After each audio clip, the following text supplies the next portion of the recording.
It's seven. क्या Yashoda, punctual नहीं हो क्या तुम बिल्कुल भी? तुम कह रही थी सबूत दिखाने हैं, मेरा असली चेहरा दुनिया को दिखाना, तुम कर क्या रही हो? It's 7. तो ऐसे में क्या कहना चाहिए? I'm sorry. मुझसे गलती हो गई, मैं हार गई।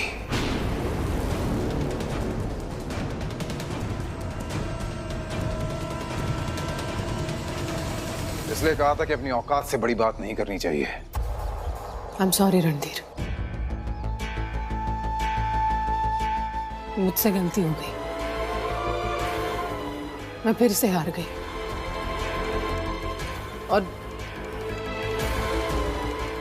और तुम हमेशा की तरह जीत गए। एक रस्म होती है, हारने वाला जीतने वाले को उसकी जीत की बधाई देता है। मेरे पास तो कुछ है नहीं देने के लिए, तो बस एक चाय पिलाकर बधाई देना चाहती हूँ। अच्छा, जहर देना चाह रही हो क्या? चलो पी लेते हैं तुम्हारी चाय भी। आओ ना प्लीज अंदर आओ। रणधीर शर्मा जी के लिए चाय लाइए प्लीज।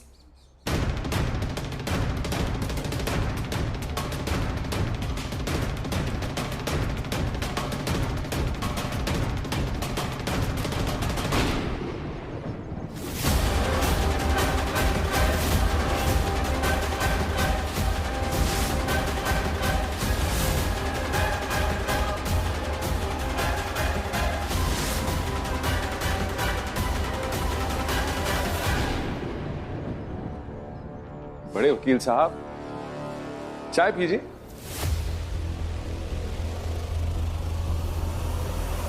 मशहूर वकील रणधीर शर्मा, एक बात बताओ मुझे, तुमने कभी ये सोचा कि तुम हर बार अशोक जी से क्यों हारते हो? अच्छा नहीं सोचा? नहीं, मैं बताती हूँ क्या है।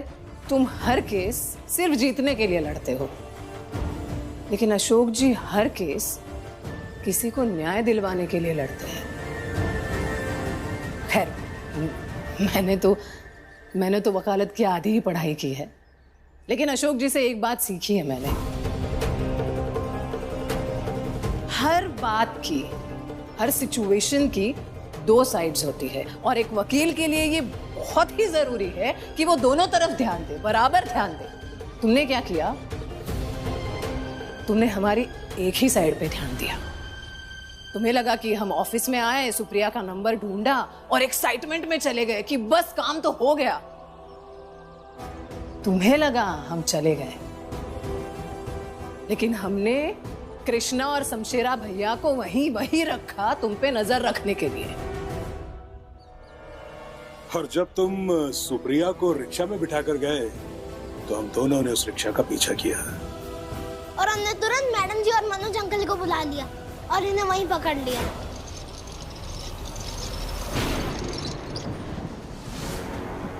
आपको मेरे साथ मेरे घर चलना होगा और रणधीर शर्मा के खिलाफ गवाही देनी होगी।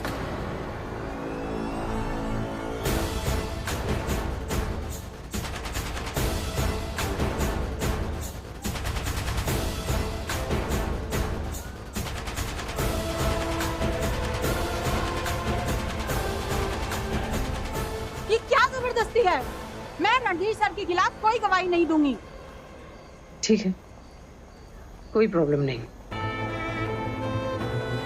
उस रात उस पार्टी में मेरे और रणधीर के फोटोग्राफ्स तुम्ही ने खींचे थे और तुम्ही ने न्यूज़पेपर में वो छपवाने के लिए दिए थे। ये बात न्यूज़पेपर कंफर्म कर देगा और उसके बाद तुम्हारे साथ जो भी होगा वो एक लॉयर के ऑफिस में काम करते हुए तुम्हें पता होगा। अनबिलेबल जुर्म है, जानती हो ना?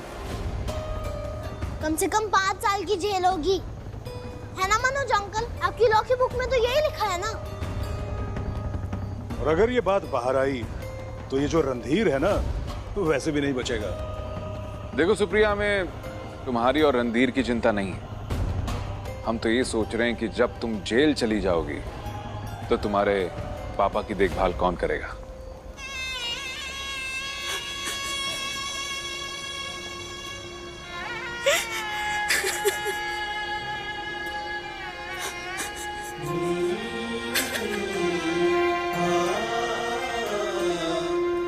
शांत हो। पापा की वजह से ही तो मैं रणधीर शर्मा की हर बात मानती आ रही हूँ। उसने बहुत कर्ज दे रखा है मुझे, मैं कुछ नहीं कर पाऊंगी। शांत हो जाओ, शांत हो जाओ सुप्रिया। सुनो मेरी बात, कब तक बताओ मुझे, कब तक उसके दबाव में रहोगी? सुप्रिया तुम्हारा साथ लेकर आज एक औरत की इज्जत से खिलवाड़ किया है उसने। कल तुम्हारी मजबूरी का फायदा उठाकर खून करवाएगा तुमसे, तब क्या करोगी? हाँ, देखो तुम जितना डरोगी ना वो डराता रहेगा और तुम्हारे डर का फायदा उठाता रहेगा। सुप्रिया, सुप्रिया, ये एक औरत की इज्जत का सवाल है। आज मैं हूं, कल तुम भी हो सकती हो।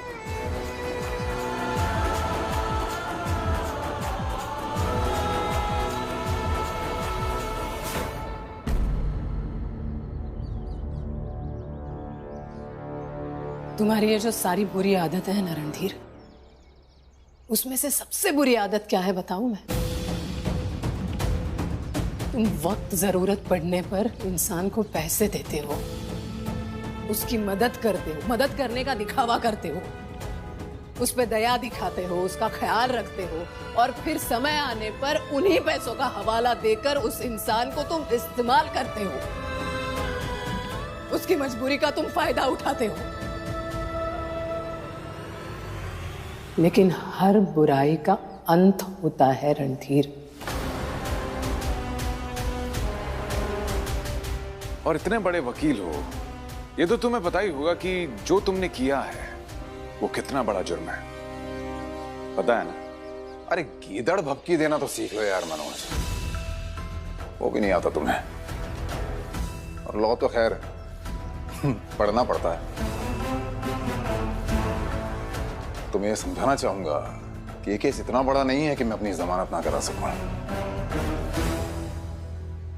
एंड माइंड यू, ये केस जरूर करवाना ताकि इसी बहाने यशोदा अदालत के चक्कर लगाना शुरू करे। इसे अदालत में खड़ा करूं, ऐसे से सवाल करूं कि ये बेइज्जत महसूस करे। और इसका जो परिवार है, जिसका वैसे ही कोई मान सम्मान नहीं है, उसकी इज्जत को और ताड़ ताड़ करूं।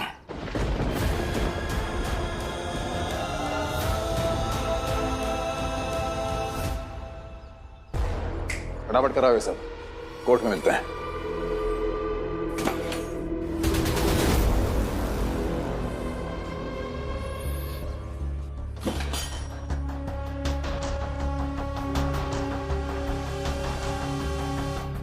सच से यशोदा ना कभी घबराई है ना कभी घबराएगी। बताती हूँ मैं। क्या है कि तुमने मुझे जो बदनाम किया था, बर्बाद किया था, उस वक्त भी मेरे बाबूजी का मुझ पे विश्वास था और मेरे लिए उतना काफी था। लेकिन बाबूजी ने कहा कि बहू अपनी बेगुनाही समाज के सामने साबित करो। तो आज पहले समाज से निपट लेते हैं, उसके बाद फिर केस, कोर्ट के चक्कर, तुम जो भी चाहते हो, जो भी, वो बाद में देख लेते हैं। तो शमशेरा भैया, इस आदमी को वहीं उसी मोहल्ले में ले चलो जहां इसने मुझे और मेरे परिवार को बदनाम किया था, बर्बाद कर दिया था।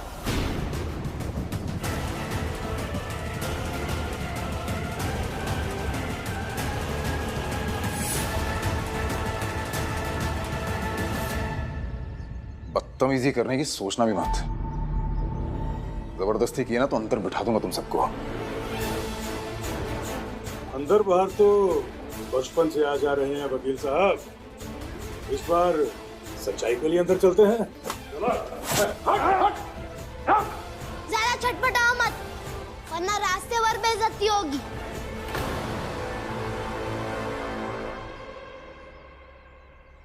बड़े वकील साहब, चटपटाने का कोई फायदा नहीं है, इसीलिए आराम से चलिए। आइए।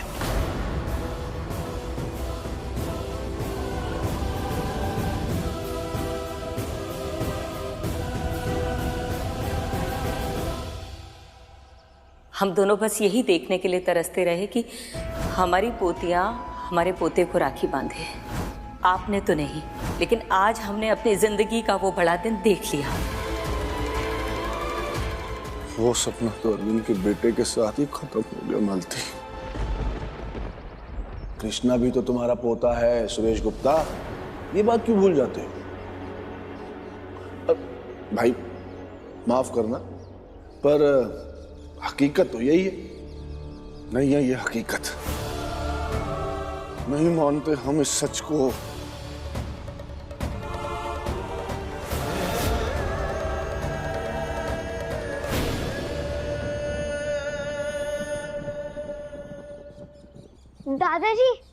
दादाजी, आज स्कूल की फीस जमा करनी है। ठीक है, तुम यहीं रखो, हम पैसे लेकर आते हैं, फिर चलते हैं स्कूल।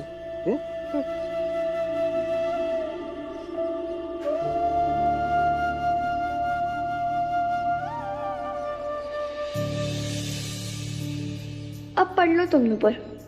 दादाजी आज मेरी फीस तो जमा कर देंगे, लेकिन मम्मी तुम्हारी फीस जमा नहीं कर पाएंगी। इस घर की पाई पाई पर हमारा हक है, हम ऐसे अपना हक किसी के ऊपर बेस नहीं होने देंगे। भैया, क्या बताएं, देखो बाबूजी आस्था के स्कूल की फीस जमा करने जा रहे हैं। तुम तो जानते ही हो कि हमारी आदत नहीं इशू बनाने की, पर हमने कहा कि अपनी तरफ से तुमको एक बार समझाने की कोशिश कर ले। वो ये कि इस घर में पैसा कमाने वाले इकलौते तुम ही हो। अब वो पैसा तुम्हारी बीबी के इलाज में खर्चा हो, घर पर खर्चा हो, या फिर आस्था के स्कूल की फीस में। भाई जो भी हो, मर्जी तो तुम्हारी ही चलनी चाहिए ना, काहे से पैसा तो तुम्हारा है।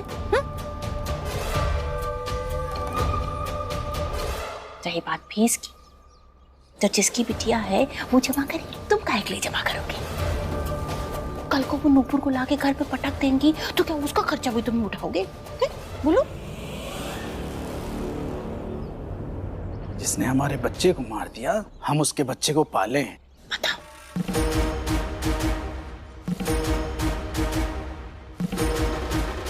बाबूजी को समझ में आ नहीं रहा, ये जो कर रहे हैं ना वो ठीक नहीं है। चलो आस्था। बाबूजी, 1 मिनट रुकिए।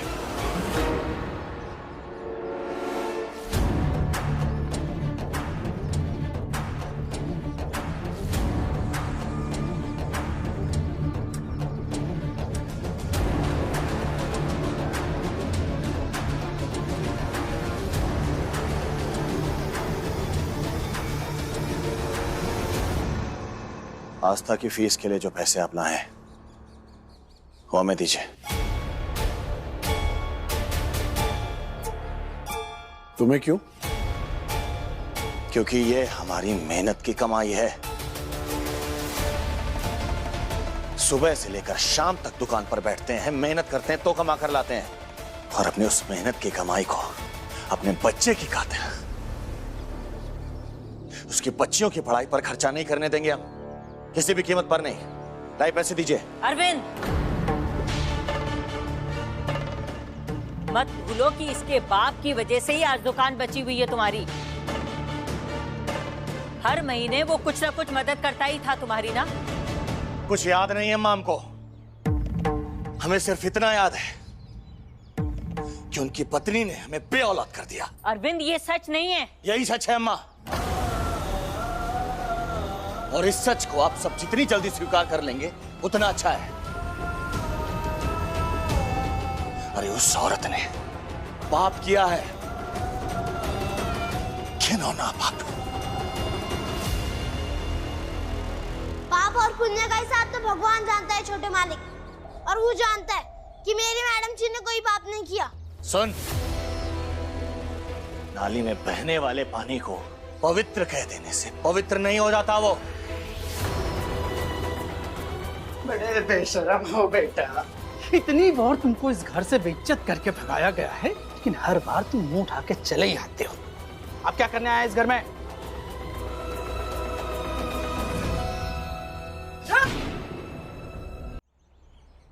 चौखट पार करने की अगर तुमने कोशिश की ना, तो तुम्हारी यही टांग तोड़ के तुम्हारे हाथ में पकड़ा देंगे, समझे? बहुत बेशरम हो, बार बार घर से बाहर निकाला जाता है और मुंह उठा के फिर अंदर घुस आते हो। शौक नहीं है मुझे। बड़े मालिक ने कहा कि मैडम जी रणधीर के लगाए इल्जाम को समाज के सामने झूठा साबित करके दिखाएं, तो आज वही करने आए हैं। चूंकि बात समाज की है, तो आप सब लोग प्लीज बाहर आइए। यहीं पर लगेगी तेरी अदालत।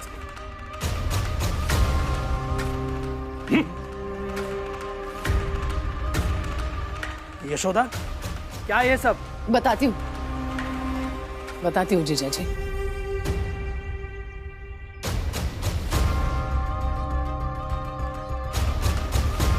बाबूजी ने कहा था अपनी बेगुनाही समाज के सामने साबित करना, वही करने आई हूँ।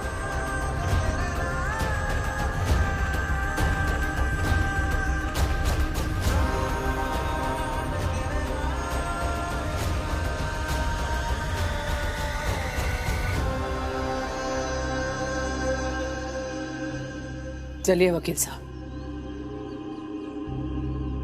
अपनी वकालत की कसम खाकर कहिए, आज अभी आप जो भी कहेंगे सिर्फ सच कहेंगे, सच के अलावा कुछ भी नहीं कहेंगे आज आप।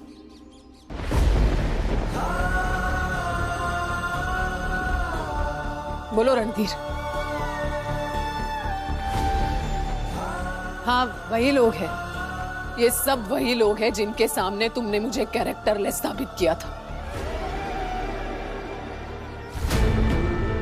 और आज इन्हीं लोगों के सामने तुम ये कह दो कि यशोदा गुप्ता के कैरेक्टर पे एक भी दाग नहीं है, उसका कैरेक्टर साफ है। वो अखबार के फोटोग्राफ्स, वो खबर, सब तुम्हारा किया धरा था, तुम्हारा प्लान था मुझे और मेरे परिवार को बदनाम करने के लिए, बर्बाद करने के लिए।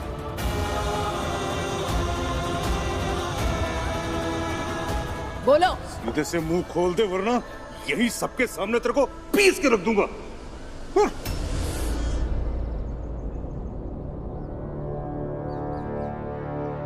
हाँ, मैंने झूठ बोला था।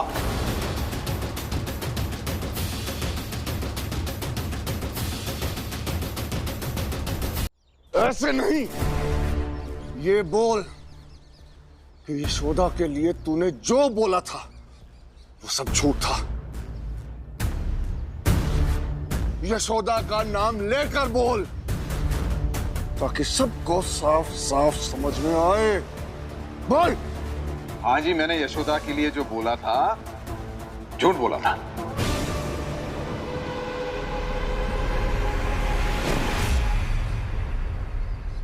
अरे पहलवान से धमकी दिलाएंगे तो कोई भी कुछ भी बोल देगा।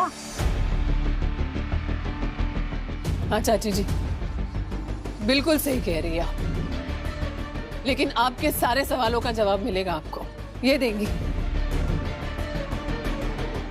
ये सुप्रिया है, रणधीर के साथ काम करती है और इस पूरे प्लान में ये रणधीर के साथ थी।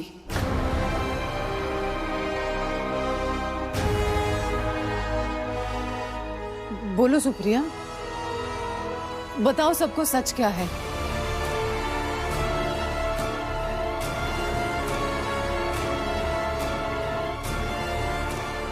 सच सबके सामने आना जरूरी है।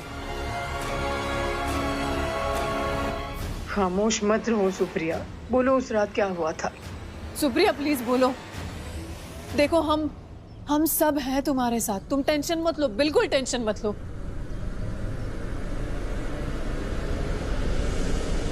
प्लीज प्लीज बोलो।